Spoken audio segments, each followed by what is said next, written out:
Yes, it's good to be back. The Matt Kenseth installment of A Million Little Things was phenomenal, and my girl, Allison Miller, aka Maggie Bloom, tore that shit up like Terry Labonte, both on camera and character and off camera as director. So, let's get into it. First of all, nice to meet you, Nicole Munoz, if I'm saying that right.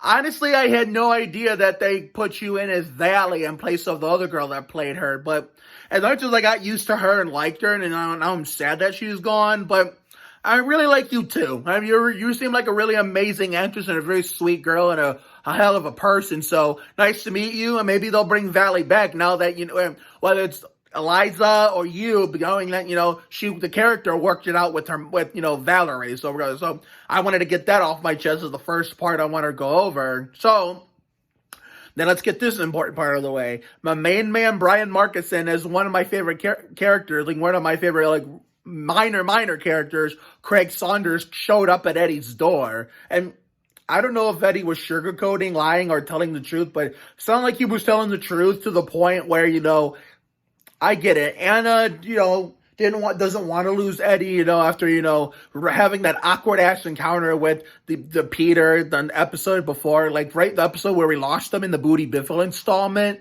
And I can understand why, considering she got drunk and shit, but there's many people of speculation, including me. What if Anna was PX Peter's killer, knowing that, you know, considering, you know, when he admitted himself before his death that he was still teaching, and, you know, she didn't want him hurting any other girls like she did this, my favorite character, Sophie, last season, and, you know, Layla, Emily Giannozio, so therefore, maybe she just shot him just so we're not gonna fucking know until the Tony Stewart installment, which is the season 4 finale. I mean, you know, I said it during the last scene with Eddie and Anna, you know, I guess, you know, shows in general that have the crazy ass drama, there's, you know, crazy ass cliffhangers in general, and, you know, are mostly drama shows that have these kind of kind of episode endings, you know. Shows like this, even the dramedies, like The Big Leap, will like tease us into who did this and who did that, and as you're thinking, it's one person the whole time based on what you seeing before your eyes, but then at the very last episode of the season, they throw you a curveball and surprise you. It's someone that you least expect. So that would mean, for example, if we think that Anna was Peter's killer just because it was the ex-wife and, you know, she lied to Eddie about being at a convention when it says she got fucking drunk and she wanted to, you know, shoot Peter, not because she wanted to commit a felony, but because of the fact that he didn't want her ex-husband hurting any more girls, you know. I mean, that's what I think DJ Nash maybe wants us to think, but what if there's a major plot twist in the Tony Stewart installment in a few weeks, and, you know, it's not Anna all along? Could it be Delilah, like, coming in from France out of nowhere just to shoot him up, you know, because of the fact that she was looking out for her daughter? Or, well, it could have been Danny, you know, Danny ran into... We don't fucking know. Maybe Danny ran into him, and I'm not going to tag Stephanie and Chance in this, or even Andrew. No. I'm not, I mean, I did mention Eliza, the previous actress who played Vali, but I'm not going to tag her either. But, could it be Danny, you know, before he went back to France, you know, to be with Delilah, right into Peter, and, you know, somehow found a mysterious way to kill him, considering he's a kid, and, you know, he's still a kid, even though he's growing up, but yet kids really shouldn't have guns, but we're not going to fucking know. That's until the Tony Stewart installment. If you want to, you ask DJ Nash for answers, you know, because I don't have these fucking answers like every other fan. I'm just a fan like everybody else that watches this damn show. If you want to talk to, you want to have questions for DJ Nash, you call him up. Call to tell him that this Ricky Martin loving millionaire said to call his ass up. I mean, you know, you're leaving me questions about stuff he does that I have nothing to do with. I mean, I'm just a super fan that watches the show. I mean, you know, counts Lizzie Green as one of his ultimate favorite actresses, loves Allison Miller, loves Christina Moses, is enjoying, you know, the Greta and Anna storylines because, you know, Erin Karpluk is probably the sweetest thing since sliced bread, and Cameron Esposito is fun as hell, and of course, you know, the whole, you know, mom, you know, loves, you know, of the minor characters below Anna and Greta, you know, Cameron, you know, Aaron and Cameron. I also, Brian Markinson is one of my top 5 favorite male actors, with David Arnold, Rob Riggle, and Anthony Anderson, because Craig, he thinks Craig Saunders is just as cool as his real life counterpart. I'm just a fan that has those qualities, and he only talks about Ricky Martin when interacting with the AMLT cast in the comments, Instagram comments threads on their account. So that's basically all me. If you want to ask, if anybody from A Million Little Things that works on the show on and off camera wants to ask me about Ricky Martin, that's fine. But I'm not going to ask you guys about what the fuck you guys do to decide these damn storylines.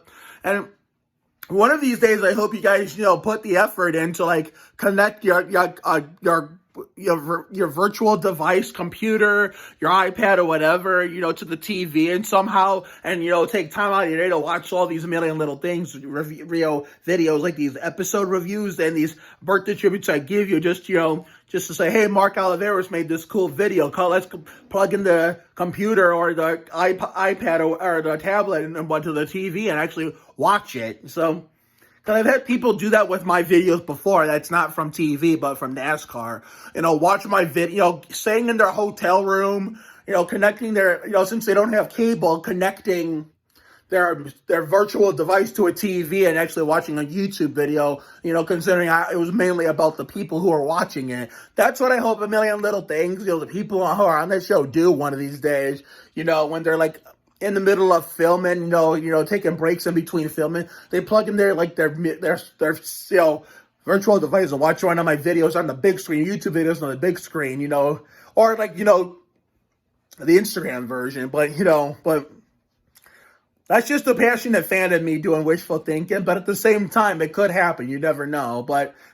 And it would, I said to my dad, who asked me if I ever got an autograph from any of you at A Million Little Things, my dad asked me, has you got an autograph from DJ Nash and anybody from A Million Little Things? I was straight up honest with him. I said, no, I never have, because, I've gotten a lot of hot autographs and, merchandise and mail from a bunch of my favorite actors from my favorite shows, but nothing ever from A Million Little Things. Now, if I fucking did, I would fucking lose my mind. Hell, I especially lose my mind even more if I got to meet you guys, especially Lizzie, Allison, and Christina. I mean, I would fucking lose my mind and just find somewhere to find a music player or something and put Ricky Martin on so we can dance to Livin' La Vida Loca together, written by Robbie Draco Rosa and Desmond Child. But anyway, let's get back to talking about this episode. Goddamn.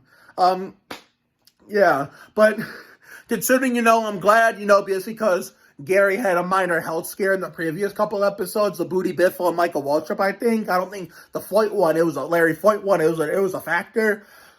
She realized and she did the right thing. Life is too short. Or as Ricky Martin's song would say, life is short, so make it what you wanna. Make it good, don't wait until mañana. I think I'm cool now, your name's on the sharp sheet, now do.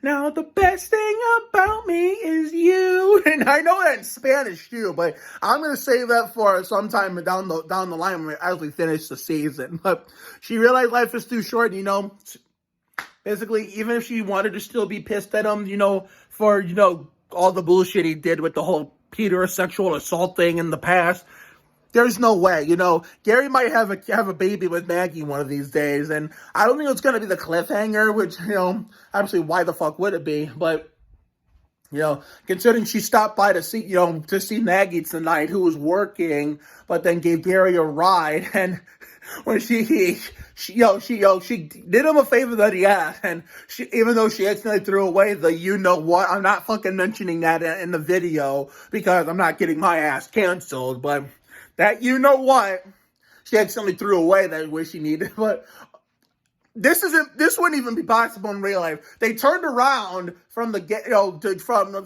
from the fucking they were halfway there. Living on a Prayer, which is also a song written by Desmond Child, the Ricky Martin connection. They were halfway there, but then Mendes told her to turn that ass around to go dig it like Dick Trickle out of the goddamn trash can at the gas station. I don't know how the fuck it was still in there. Because if I tried something like that in real life and, try looking for something that I needed I accidentally threw away, it would have fucking already been gone by then. I thought I did that today with my lunchbox, but I just put it at work. I just put it in the wrong fucking fridge. Speaking of work, I have an announcement I want to share with you guys things at the end of this video before I do the usual sign-off tagline. But anyway, luckily they got it, and, even though they got drawn a big traffic jam, Sophie, put all that Peter stuff aside and made, put Gary first ahead of her, and ran like Pat Sajak to get that what delivered. And then the life lesson of the week.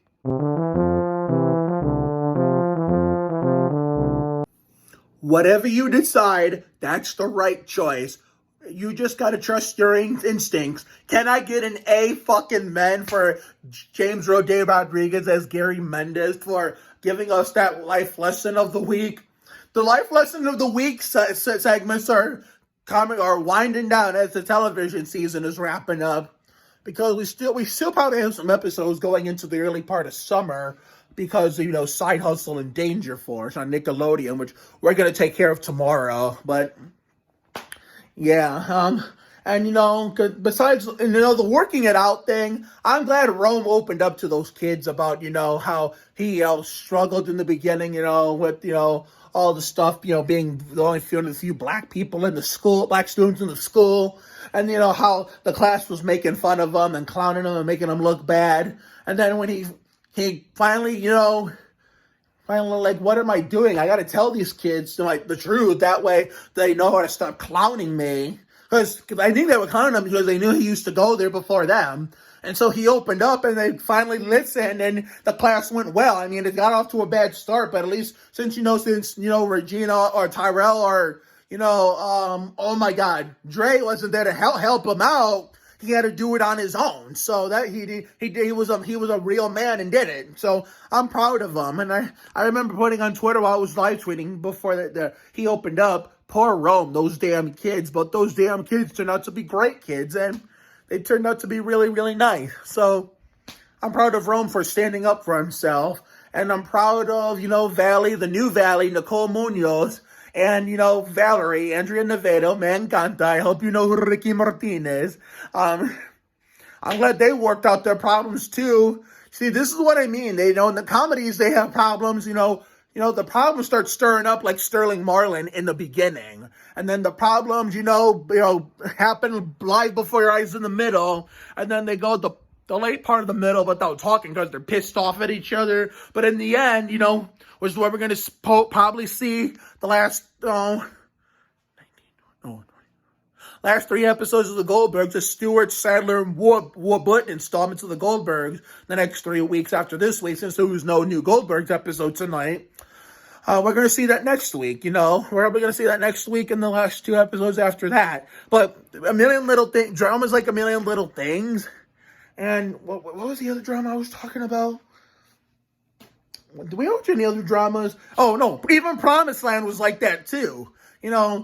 Being so angry at each other in the beginning, towards, like, the late beginning, but then somewhere in the middle, like, or the whole middle, early middle, and late middle, they, they work out their problems, and then we have either happy endings or cliffhanger endings. That's how dramas are. So, not only did, Vali and Valerie talk it out and work out their problems.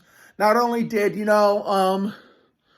Rome worked on his own problem by himself. Guess who else did? Greta and Catherine. I don't blame Greta for walking out the way she did, but she should have reacted, considering Ed, I love Greta's storyline, and I love Cameron Esposito. Not that Cameron Esposito and Grace Park would, are any accurate portray their, TV counterparts in real life, but the character, at least, was very wrong to, react that way, considering, Eddie was around on the show. He was one of the OGs that came way before, the newbies. So, my main man Craig came along. Before Craig came along, before Anna came along. But, obviously Anna was only there because of Peter. Peter's first appearance in mid-season 2. I don't fucking know.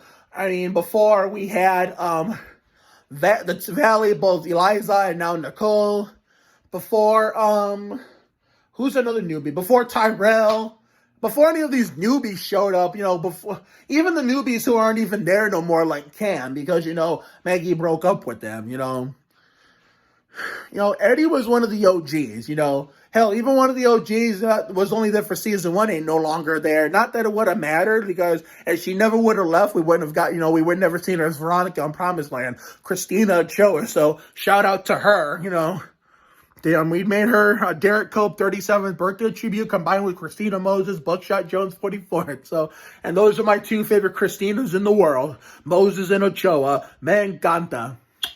I hope Christina Ochoa is of Spanish descent, so not only do I hope that Andrea Nevada knows who Ricky Martinez, I hope Christina Ochoa knows who she is, so I'm fucking tagging her, that's for damn sure. But I understand why Greta reacted the way she did, but Eddie was there, but, as the dad, and even though, they're no longer together, and this goes for all divorced parents, they're still going to be the parents of the kid, whether they're married or divorced, they're still always going to be there no matter what. So, therefore, Eddie, is the dad, so even though he's not with Catherine anymore, he still has to come first ever over Greta every once in a while. So I'm glad that, not only did Vali and Vali work out their problems and Rome worked out his problem by himself, but now I can finally say it, sorry, it's my third attempt. I'm glad that Greta and Catherine worked out their problems and they shared a laugh about, Theo fucking around with Greta about, his dad, and they were doing Jackie Chan pillow fights. I mean, man, this was a fun episode. I mean, I was expecting Danny Chancito Loca, Danny, Chance to appear, but with Danny, so unfortunately I didn't get to see him like I was expecting, but he could be in the cliff. He could be the reason why Peter's dead. Delilah could be the reason, and it's something that we might not know about, even though we all think maybe it's Anna, but we don't fucking know. Like I said, DJ Nash, tonight with Allison Miller, in a few episodes we did Gentuli, but mainly DJ Nash, and Joanna and Ashley and Michelle Leibel. You call them, ask them, I know they're probably not going to tell you because they want you to watch and find out for yourselves, but as far as I'm concerned, don't fucking ask me questions about stuff that gets run on the show that I don't know about. I'm just a passionate fan that wishes I could meet these people. I can dance to Ricky Martin for them with Livin' La Vida Loca, because in some of the reaction videos that included music, it's been almost all Ricky Martin, because that's basically, even I'm brave enough to admit it. And even they seem to be understanding to know. That's all I talk about when I'm interacting with them in comments threads. And, talking about Living La Vida Loca, I know that there's shit. But that's my take on the Matt Kenseth installment of A Million Little Things that Allison Miller directed. So, therefore, tomorrow, we finally get back on track with Nickelodeon Thursday night. I think Danger Force is back. I know tomorrow's going to be the Ty Dillon installment of Side Hustle, but what's going to be this Danger Force episode? Yep, I just had to check it out like Kevin LePage. It's the Booty Biffle installment of Danger Force, followed by the Ty Dillon installment of Side Hustle. I mean, we're all caught up. It's all coming together for our television, we all finally all caught up on everything, and it's all coming together. Now it's time to finish this sucker out before we hit outdoors every night for the end of spring is in the air, and season 1 and beginning of season 2 of Fun in the Sun. And don't forget, let's not forget, not only after Nickelodeon Thursday night, we have the Casey Atwood installment of Welcome to Flatch tomorrow. But let's not forget, tomorrow is a possibility, a big day. It's going to be fucking Hayley time at the goddamn bowling alley. So, therefore, I'm going to tell her how I feel. If I'm up to it and everything goes according to plan, I will bring back my Thursday night presentation episode for what I think is going to be the Larry Foyt installment of that, considering, I brought it back this year for the first time for them talk about my David Arnold experience, So that might be the 14th. I mean, episode 7 the Casey Atwood installment will never be seen again. That one got, corrupted from the archive, because I was talking about my first girlfriend that I found over there, at that same building pre-pandemic when it was Murray Ridge all the time. You know, who was in scene 3, but then I had to leave her because she ended up getting pulled out. Like, kind of similar to Margaret, but not exactly the same. It's because she was worse than Margaret. She went fucking psycho.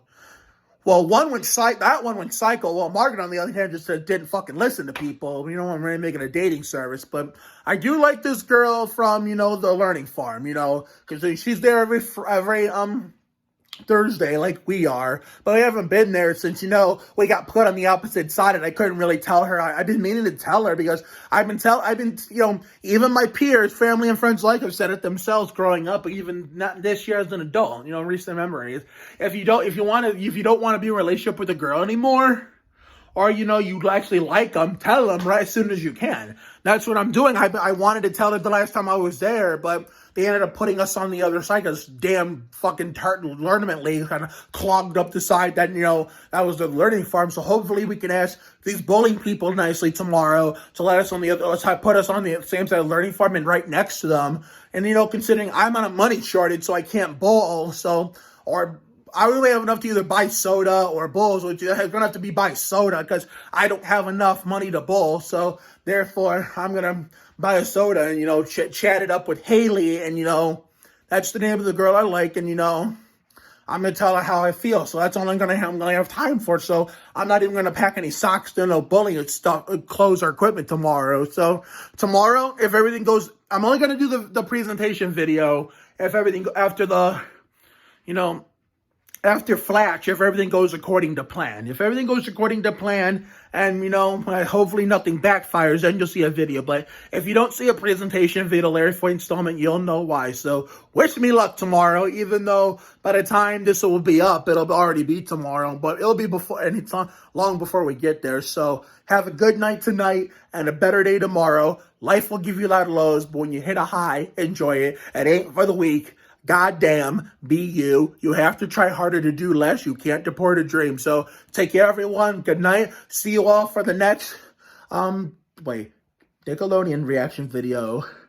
Flatch, Casey Atwood, Installment, and the Hayley. And possible next 2 or 3 videos tomorrow. Only 2 if, you know, me and Hayley, you know, the thing with Hayley backfires. But if it doesn't, you'll see 3 and you'll know exactly why. So it'll be a positive sign. So see you later, everyone. That's my boy.